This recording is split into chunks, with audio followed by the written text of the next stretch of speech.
გიგავალიანის მკვლელობის საქმეზე ნია იმნაძე დააკავეს. მოკლული მასწავლებლის ყოფილ მოსწავლესა და საქმეზე მთავარი მსჯავრდებულის შეყვარებულს პროკურატურა ჯანმრთელობის ჯგუფურად განზრახ მძიმე დაზიანების წაქეზებას ედავება.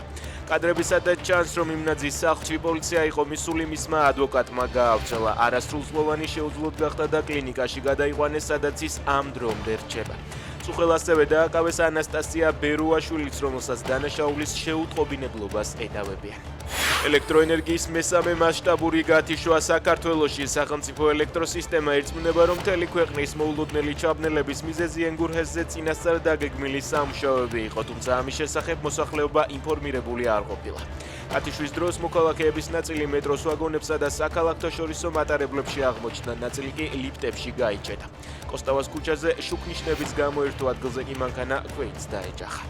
ზუგდიდისა და ცაიშის მიტროპოლიტი გერასიმე ლატარიას პანაშვიდზე მივიდა. მღვდელმთავარმა ოჯახს მიუსამძიმნა და მისი სულის მოსახსენებელი პანაშვიდი გადაიხადა. მანამდე რამდენიმე დღით ადრე უკრაინაში მებრძოლმა ზაალ ლატარიამ დაწერა, რომ გარდაცვლილი შვილის ეკლესიაში დასვენებაზე უარი უთხრეს. ოკუპირებულ აფხაზეთში საწვავზე ისევ რიგებია. კადრები ტელეგრამ არხებზე ვრცელდება. ოკუპირებული აფხაზეთი საწვავს მხოლოდ რუსეთიდან იღებს, ამიტომ იქ შექმნილი კრიზისი მათზეც აისახა.